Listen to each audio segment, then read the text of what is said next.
আসসালামু আলাইকুম ওয়া রাহমাতুল্লাহি ওয়া বারাকাতুহু।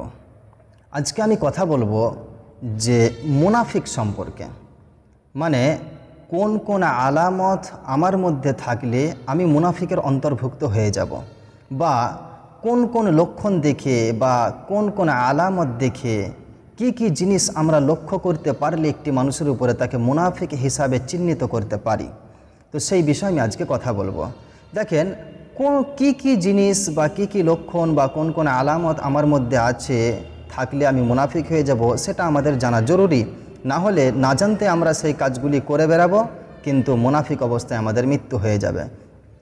সেজন্য আমি বলবো, তো নবীজি সাল্লাল্লাহু আলাইহি ওয়াসাল্লাম মুনাফিকের আলামত 4টি বলেছেন।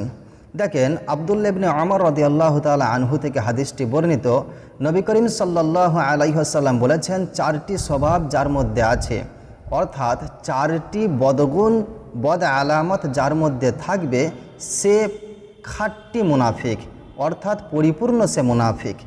আর এই 4টি আলামতের মধ্যে, এই 4টি স্বভাবের মধ্যে যদি কোনো একটি কারোর মধ্যে থেকে থাকে, তাহলে তার মধ্যে মুনাফিকের আলামত রয়ে গেল, তাকে সেটি পরিত্যাগ করতে হবে। সেই 4টি মুনাফিকের আলামত কি কি? 1 নম্বর হলো আমানত রাখা হলে খেয়ানত করে। 2 নাম্বার হলো কথা বললে মিথ্যা বলে। 3 নাম্বার হলো ওয়াদা করলে ওয়াদার খেলাফ করে, অর্থাৎ কোনো কিছু বিষয়বস্তু নিয়ে চুক্তি করলে সে চুক্তির বিপরীত কাজ করে। 4 নম্বর হলো বিবাদে লিপ্ত হলে অশ্লীল গালি দেয়, অর্থাৎ কোনো মানুষের সাথে ঝগড়া হলে বা একটু ঝামেলা হলে সে অশ্লীল ভাষায় কথা বলে, অশ্লীল ভাষায় গালি দেয়। এই 4টি আলামত যার মধ্যে থাকবে সে পাক্কা মুনাফিক। আজকে আমরা দেখব যে এই 4টি আলামত আমাদের মধ্যে কারোর আছে কি না।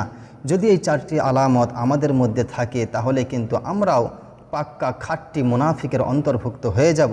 সেজন্য যদি এই 4টি আলামত আমাদের মধ্যে থেকে থাকে, তাহলে আমাদেরকে পরিত্যাগ করতে হবে। আমরা সকলেই এই 4টি বদগুণ থেকে, মুনাফিকের আলামত থেকে আমরা বেঁচে থাকার চেষ্টা করব ইনশাআল্লাহু তাআলা। দেখেন, মুনাফিকের ব্যাপারে আল্লাহ তাআলা কুরআনুল কারীমের মধ্যে বহু কিছু বলেছেন, কিন্তু আমি আপনাদেরকে একটি ছোট্ট আয়াত শুনিয়ে দেব, যেটি মুনাফিকের ব্যাপারে আল্লাহ তাআলা কুরআনুল কারীমের মধ্যে বলেছেন। আল্লাহ তাআলা বলছেন, আবাশশিরিল মুনাফিকিনা বিআন্না লাহুম আযাবান আলীমা। আল্লাহ বলছেন যে শুনিয়ে দাও মুনাফিকদেরকে তাদের সুসংবাদ।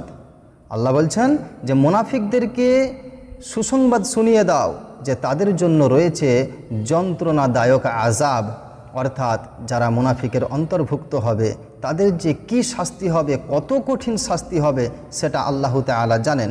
মনে রাখবেন, আল্লাহ তাআলা বলছেন সুসংবাদ শুনিয়ে দাও, তাদের জন্য কষ্টদায়ক আযাব রয়েছে, তাদের মানে কঠিন কঠিন শাস্তি তাদের জন্য আমি রেখেছি। বলেন তো, মুনাফিকদের জন্য যদি কঠিন শাস্তি, যন্ত্রণাদায়ক আযাব যদি সুসংবাদ হয়, তাহলে তাদের দুঃসংবাদটা কত কঠিন হতে পারে। সেজন্য আমাদের সকলকেই এই মুনাফিকের আলামত থেকে বেঁচে থাকতে হবে। আমরা সকলেই বেঁচে থাকবেন ইনশাআল্লাহ।